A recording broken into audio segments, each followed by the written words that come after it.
নমস্কার বন্ধুরা, আজ আলু আর সুজির একটা স্ন্যাক্স নিয়ে এসেছি। এই শীতকালে ভীষণই ভালো লাগে, গরম গরম কিছু খেতে ইচ্ছা করলে চা দিয়ে। বিকেলবেলায় আমরা অনেক সময় চা দিয়ে ভাবি যে কী খাবো, তো এরকম একটা স্ন্যাক্স থাকলে চায়ের সাথে তাহলে তো কোনো ব্যাপারই না, খুব মজা লাগে। আর বাইরেটা এতটাই ক্রিস্পি হয় আর ভেতরটা নরম, ভীষণই ভালো লাগে। এই স্ন্যাক্সটা একদিন হলেও বাড়িতে করবেন। আর এর জন্য আমার একটা বড় সাইজের কাঁচা আলু নিয়ে নিচ্ছি। আমি বড় দিকটা দিয়ে, এই ফাঁকটা আছে ওই দিকটা দিয়ে আমি গ্রেট করে নিচ্ছি। একটু ফাঁক দেখুন, বড়টা আছে। আর এইভাবে আমি পুরোটা করে নিচ্ছি, গ্রেট করে নিচ্ছি। হয়ে গেছে। আর ঠান্ডা জলের মধ্যে আমি কিছুক্ষণ ভিজিয়ে রাখছি। এবার আমি সাদা তেল দিয়ে দিলাম, সর্ষে আর একটু জিরে দিয়ে দিলাম। একটু গরম হবে, লালচে লালচে হবে ফোড়নটা।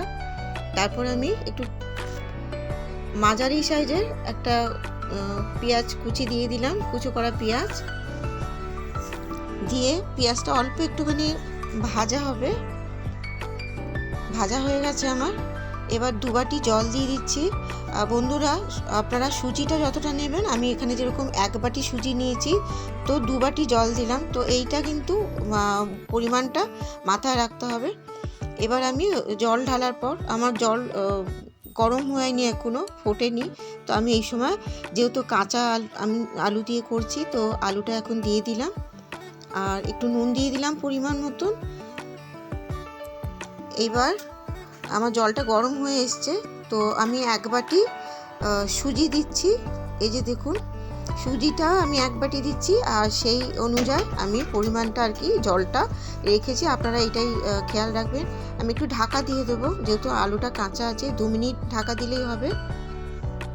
এবার দেখি হয়ে গেছে, জলটা অনেকটা টেনে গেছে। তো আর একটুখানি নাড়াচাড়া করব। একটু কাঁচা লঙ্কা দেব। আপনারা লঙ্কাটা যে যেরকম খাবেন সেরকম করে দেওয়ার চেষ্টা করবেন। আর চিলি ফ্লেক্স দিয়ে দিলাম। আমার অনেকটা নাড়াচাড়া হয়ে গেছে। এবার আমি বেশ অনেকটা পরিমাণে ধনেপাতা দিয়ে দিলাম। দিয়ে আর 2-3 মিনিট নাড়াচাড়া করলেই কিন্তু আমার কমপ্লিট হয়ে যাবে। এটা হয়ে গেছে। আমি এবার ঠান্ডা করার জন্য একটা থালাতে ঢেলে রাখছি। এটা খুব ভালো লাগে, বাচ্চা আর বড় সবারই খুব ভালো লাগে। আমরা শীতকালে, গরমকালেও এটা ভালো যায়, আর শীতকালে তো দারুণ লাগে গরম গরম খেতে। আর দেখুন, আমি অল্প একটুখানি নিয়েছি সুজি আলুর মিশ্রণটা নিয়ে। আর এখানেতে একটা আইসক্রিমের যে কাঠিগুলো হয়, স্টিকগুলো, ওইটা দিয়ে এই যে যেভাবে করছি, আমি লম্বাটে করে করেছি। আপনারা কিন্তু গোল গোল করে করতে পারেন। সুজি আলুর এটা ললিপপ আমি নাম দিয়েছি, তো আপনারা যে যেরকম নাম দেবেন দিতে পারেন। আর আরেকটা কথা বলে রাখি বন্ধুরা, আমি এখানে কাঁচা আলু দিয়ে করেছি, যেহেতু বাজারে এখন নতুন আলু বেরিয়েছে। আপনারা পুরনো আলু দিয়েও করতে পারেন। তো আমি যেটা বলছি, এখানে এই যে সময় আমি এটা মেখেছিলাম, মানে ঠান্ডা হয়ে যাবার পর, সেই সময় আপনারা সেদ্ধ আলু দিয়েও করতে পারেন। সেই সময়তে সেদ্ধ আলুটা দিয়ে ভালো করে মেখে নেবেন, তাহলেও কিন্তু হবে। আর কথা বলতে বলতে ওইদিকে আমি পরিমাণ মতন সাদা তেল দিয়ে আর আমার ললিপপগুলো দিয়ে দিচ্ছি। তেলটা কিন্তু খুব ভালো গরম হতে হবে। হালকা তেল যদি গরম থাকে, তাহলে কিন্তু অনেক সময় ফেটে যাবার, এই ললিপপগুলো ফেটে যাবার চান্স থাকে। তো আপনারা কিন্তু তেলটা খুব ভালো করে গরম করে নেবেন। ওই দিকটা হয়ে গেছে। এবার আমি একটা একটা করে উল্টে দিচ্ছি।